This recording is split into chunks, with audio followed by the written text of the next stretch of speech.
Friday, August 26, 2022. Welcome to the 1 p.m. bilingual news on Canada International. I'm Kejan Henry Atembe and Monique Naosi Futso. Good day, Monique. Bonjour Henri Kejan Atembe, mesdames, messieurs, bonjour. La une du 13h.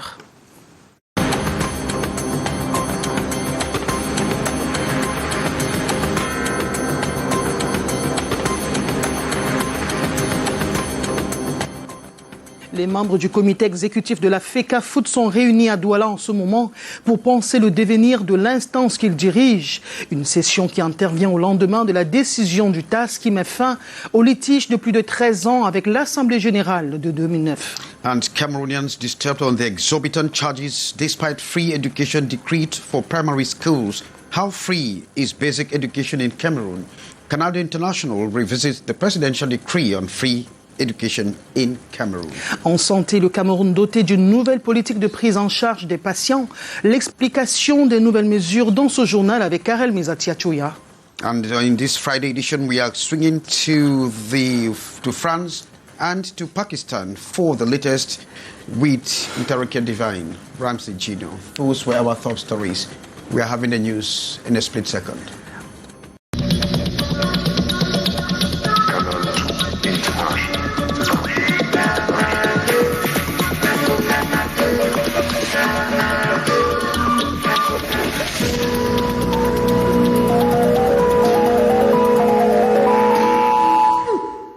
We are Kejan Henry Atembe and Monique Naosi Futso. Monique, the Cameroon Football Federation is holding its General Assembly in Douala. I think that is where we are flagging off with the news. Of course, Henri Kejan Atembe, nous annoncions en titre cette réunion du comité exécutif de la FECAFOOT qui se tient en ce moment même à Douala. Une session qui intervient, vous le savez, au lendemain de la décision du tribunal arbitral de sport qui met ainsi fin au litige de plus de 13 ans avec l'Assemblée générale de 2009. Pour plus de détails, allons retrouver sur place nos reporters Marc, Lionel Chouamou et Thierry Nana. Bon après-midi, messieurs. Quelles sont les nouvelles? Bon après-midi. C'est sous la pluie que Douala accueille les membres du comité exécutif de la Fédération camerounaise de football qui sont en session juste derrière moi depuis 10 heures. Ils sont en train donc de travailler sur le projet, sur le budget et sur les projections de la Fédération camerounaise de football. Et pas que. On va revenir sur les décisions du COMEX et dernier comité d'urgence. 19 membres étaient donc attendus à cette session. Un seul absent, vous l'avez compris, c'est Guibaï Gaïtama qui, il y a 2 jours, avait donc annoncé les couleurs via un communiqué boycottant cette séance, lui qui conteste toujours la qualité de président à Samuel Etofis.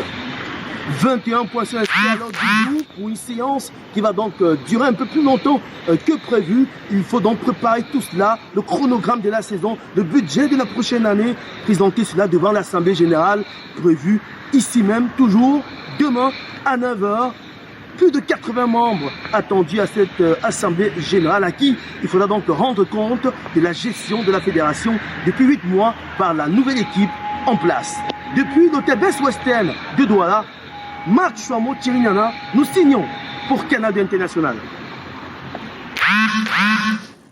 Merci messieurs et toutes nos excuses pour la qualité sonore de ce direct lié aux intempéries. Je vous propose à présent d'écouter un extrait du discours du président de la Fédération camerounaise de football, Samuel Etofis. Il est au micro de Thierry Nana et de Marc Chouamou. Une joie certainement partagée, celle qui résulte de notre victoire historique au tribunal arbitral de sport de Lausanne.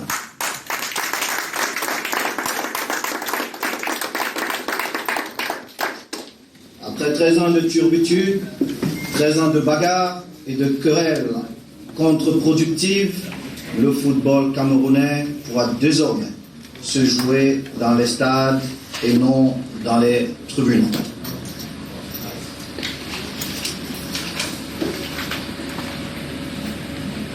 Soyez fiers de ce que vous avez accompli. Vous avez libéré le football camerounais. Vous avez écrit l'histoire. Les footballeurs camerounais se souviendront toujours de vous.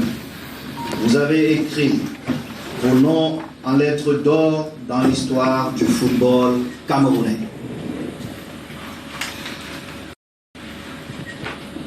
Une bonne nouvelle pouvant cacher une autre, j'ai le plaisir de vous informer à nouveau que suite à la rupture du contrat de l'habilleur des Lions Indomptables, Coq Sportif, pour non-respect des clauses contractuelles, nous avons engagé avec votre bénédiction une nouvelle procédure. Nous avons engagé avec votre bénédiction une procédure spéciale de recrutement d'un nouvel équipementier.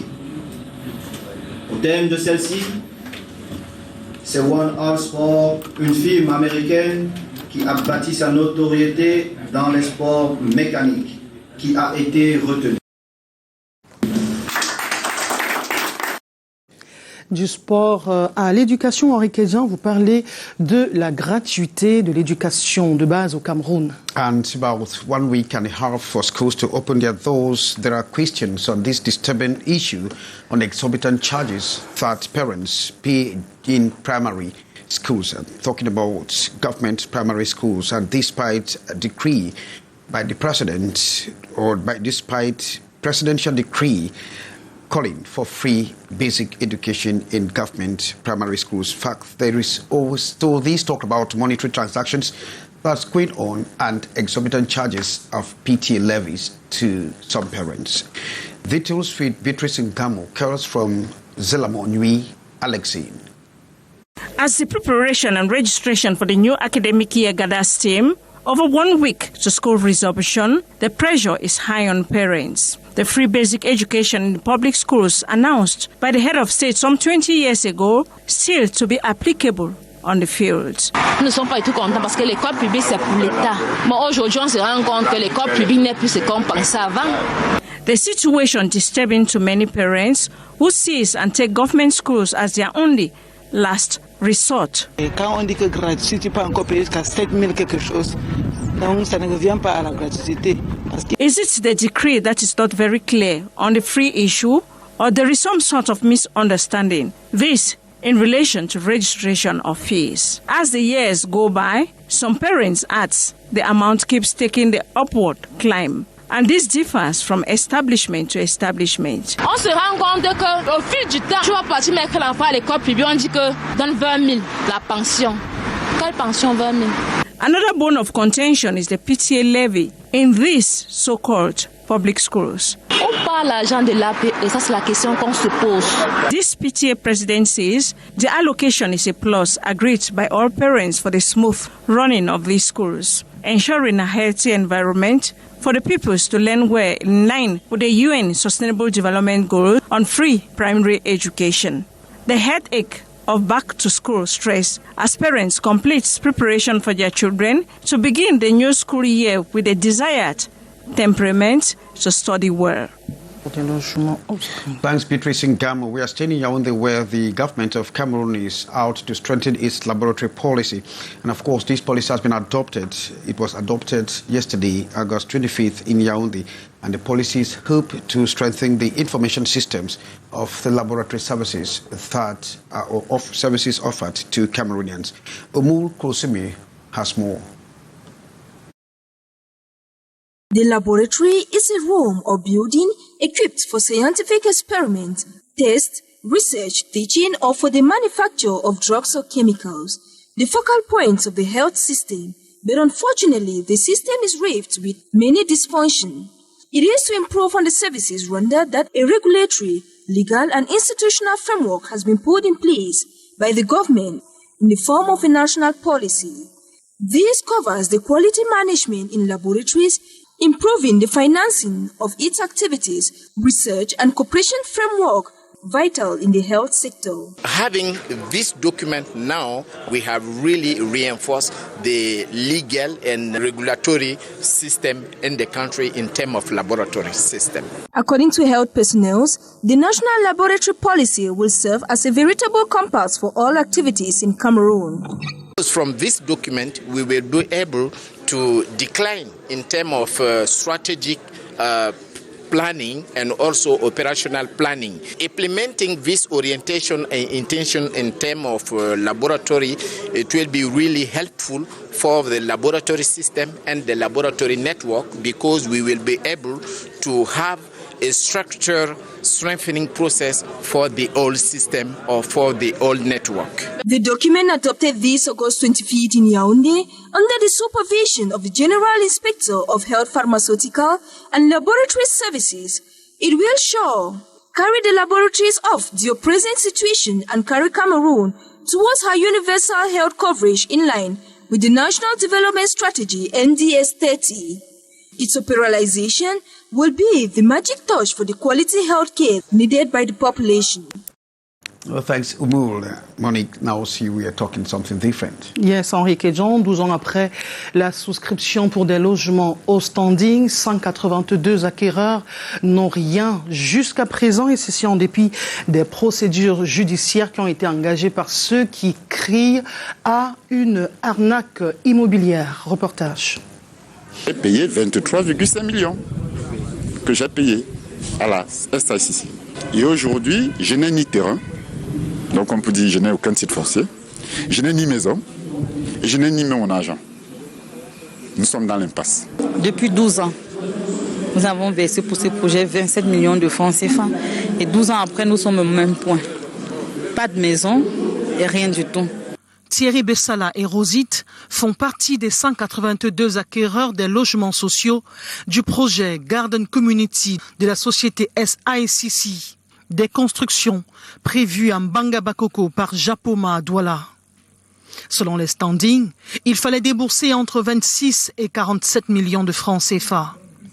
Nous retrouvons Brigitte Sopongale, directrice de cette société immobilière qui donne sa version des faits lors d'un point de presse à Douala. Dans d'autres cieux où on fait la promotion immobilière, normalement, c'est le gouvernement qui met les routes, les caniveaux, les drains et remet ces terrains ou les revend ou les remet au promoteur immobilier.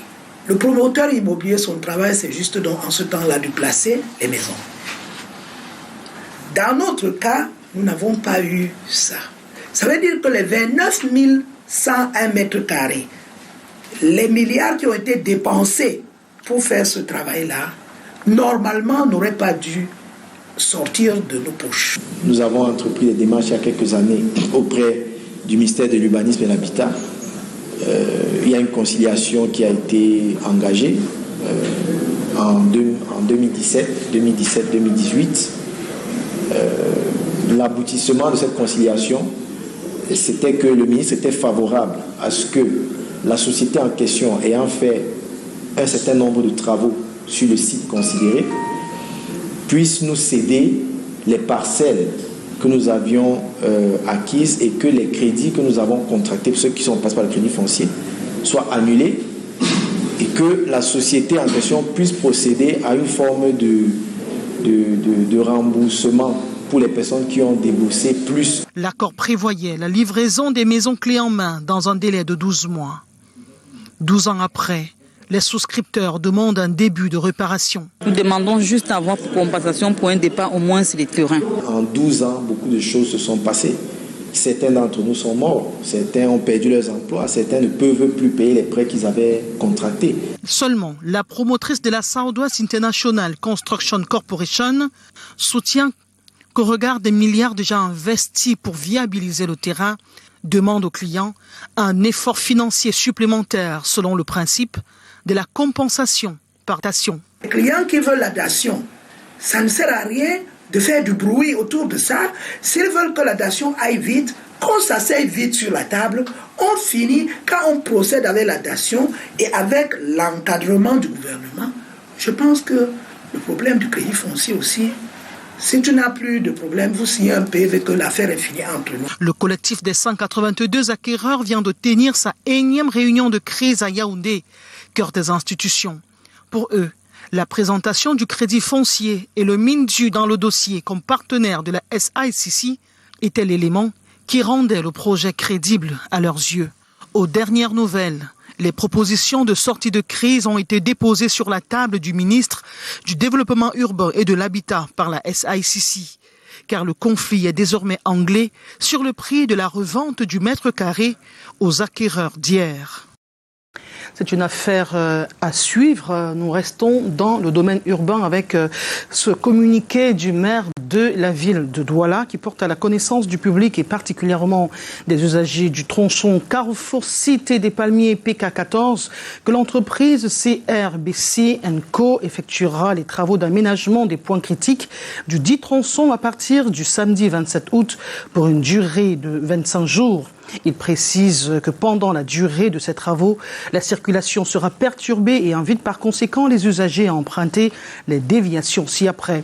Total Lorbaba, Carrefour Niala, Rail, route du génie militaire, Makepe, Ronpoulin, PK14, Tradex, PK10, entrée génie militaire, PK10, Kojefar, quartier Aoussa, Sitabac, Carrefour Bonamoukontongo, Lycée-Dorhem, entrée Pigeon.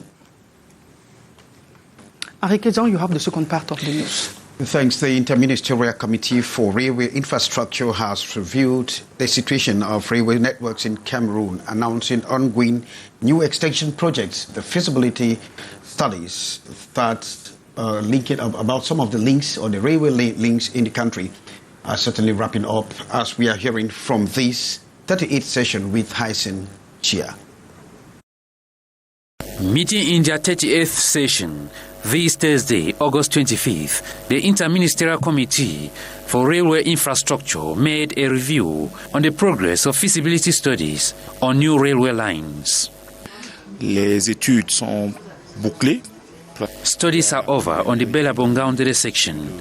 The last phase, still to be done, is along the Yaoundé-Douala stretch, and at the moment we are working towards finalizing conventions. Finaliser les conventions avec les bailleurs en vue de leur signature. The session, presided at here by the Minister of Transport, Jean-Ernest Ngale Bibehe, was equally an occasion to evaluate new network extension projects earlier earmarked. Nous avons également fait un point sur l'extension du réseau. We have also looked at the network extension, notably the new projects Edea Kribi, Lolabe Campo, Douala Limbe, Edina, and Douala Ngaoundere. Studies at the Ministry of Public Works is completed. Les travaux publics sont aujourd'hui bouclés. The Transport Boards urge the different stakeholders to carry on adequate actions in their respective structures to meet the objectives.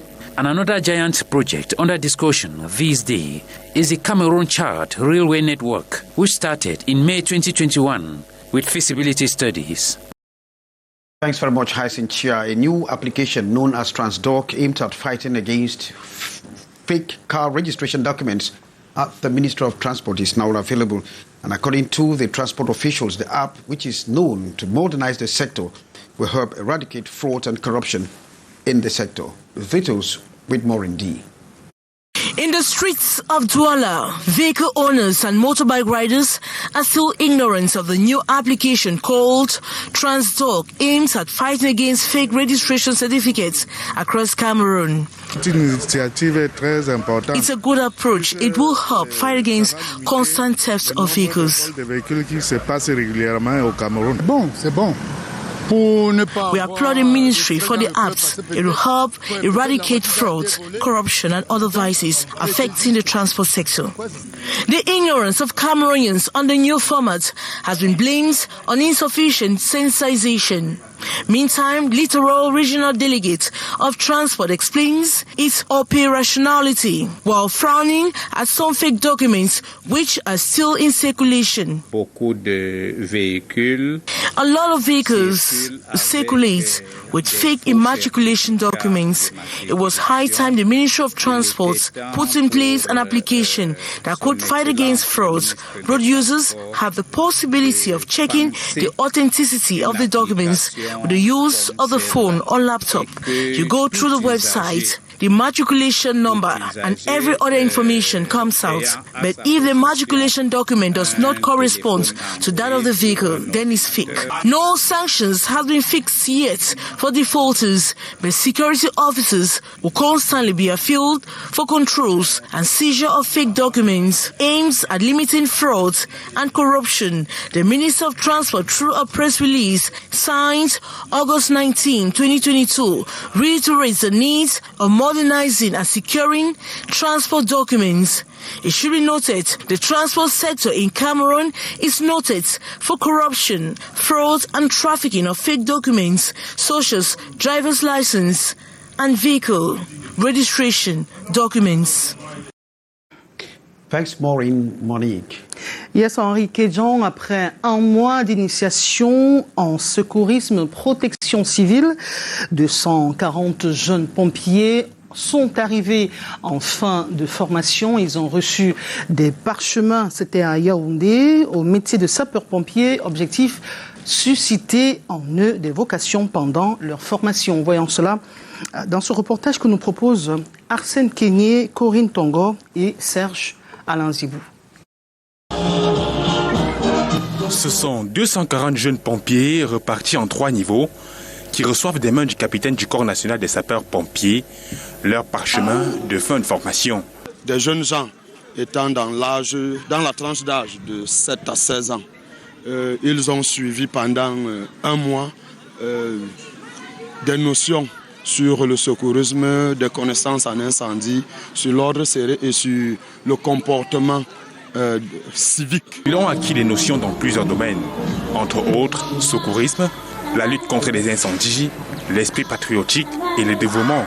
Après un mois de formation, c'est la satisfaction totale pour ces jeunes. Je suis très contente de cette formation parce que cette formation m'a beaucoup appris en incendie, les incendies qui se passent à la maison. Si une bouteille de gaz prend fuite, j'ai beaucoup appris. J'ai eu beaucoup de conseils qui m'ont permis d'avoir, en cas d'incident, d'être protégé et de protéger les autres. Satisfaction aussi chez les parents qui encouragent cette initiative. Quand on forme les enfants comme ça pour les sapeurs, vraiment c'est très bien. Et j'aimerais vraiment, si c'était comme une proposition, j'aurais voulu qu'on crée ça comme une école dans ce pays. Qu'on met les enfants qui vont à l'école tous les matins, on les forme comment sauver les vies des gens, comment venir au secours des êtres humains.